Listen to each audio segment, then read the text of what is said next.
Well, welcome back everybody. Welcome to December, welcome to summer, and welcome to this week's update. Fantastic to see you all again. Let's get into it.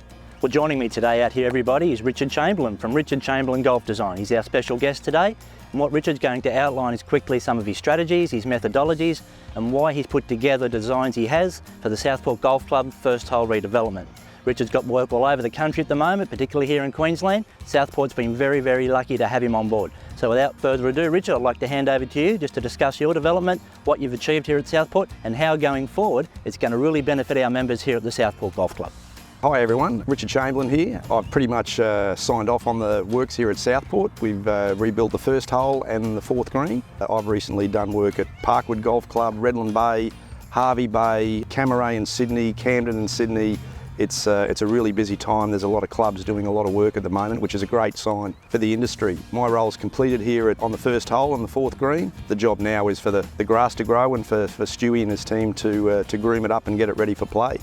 So just to give you a bit of an overview about sort of what we've done, I find I've been an architect for 35 years, going back to 1988, and I find there's a lot of common sense in golf course design. And as you look down the new first hole, I've only got two bunkers at the landing area, and I've pretty much given any of the players who can hit it up to maybe 220 metres, I've pretty much given them a free hit down that right-hand side, whereas before you used to get tangled up in a bunker and caught up in a lot of Lamander and stuff like that. So I don't mind giving you a free hit down the right side of the hole, because it might allow you to get a little bit further down the fairway and entice you to go a little bit more heroic on your second shot.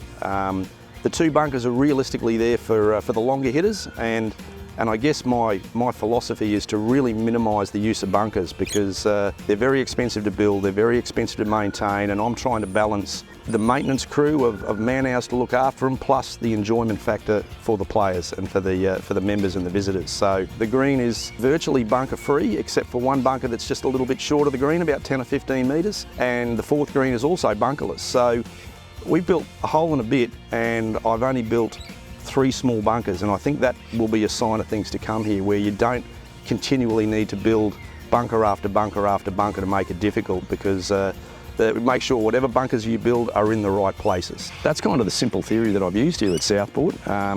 The tee's been refurbished, it's just been widened a little bit. Some car park spaces have opened up. Generally from tee to green, we've really worked on the drainage. Scott, Chicka King and Trevor have done a fantastic job. Hats off to them, they're pretty much the best in the business. There's nothing radical on the fairway apart from getting water off it a lot quicker during storm events.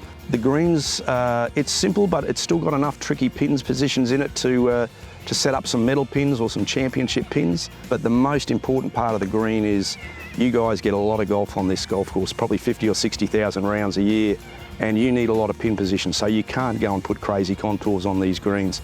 I've done the same with the fourth. I would say 80 or 90% of the green is all pinnable, and that's very important. Crazy contours just won't work at a busy club like this. So you've got to try and find that balance of getting a lot of pins but still having enough interest in it, and I think we've really ticked the boxes on the first and fourth green. So look, this was my first project for Southport Golf Club, and I've had a ball doing it. I really enjoyed working here. The professionalism is top shelf. Stewie's been an absolute pleasure to deal with. His crew have bent over backwards to assist Chicka and Trev King in building it. The office staff, Bernie up there, nothing's been a problem for him. So I've really been impressed with the professionalism. And apart from a few thunderstorms, I think the project went very well. And that's because a lot of work goes into it before we turn the first sod. So again, all of that work leading up to the start of construction is very important as well, and I'm really looking forward to continuing and improving the Southport Golf Club in years to come.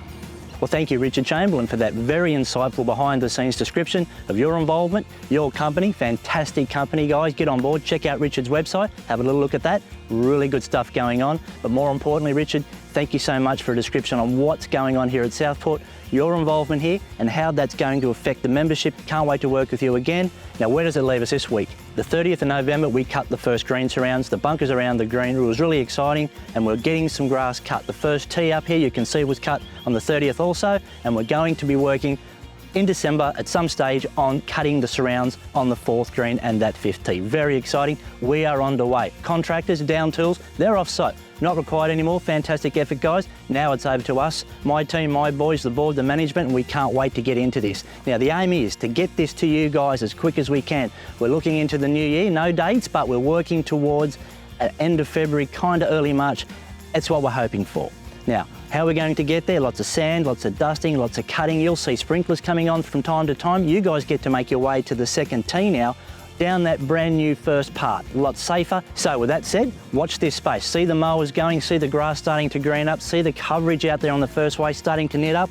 You'll see some really, really nice services through Christmas. It's my Christmas present to you. I can't wait to get out there and see you guys playing it as soon as we possibly can into that new year period. Now, with that said, I hope on behalf of my guys, you all have a safe, wonderful, happy Christmas with your family, your loved ones, but more importantly, you play some great golf out here at the Southport Golf Club, the place we all love to be. So until then, have a great Christmas. I'm signing off now. I'll see you all in the new year. Stay safe, heads down, great golfing, and we'll catch you over the Christmas period and into the new year.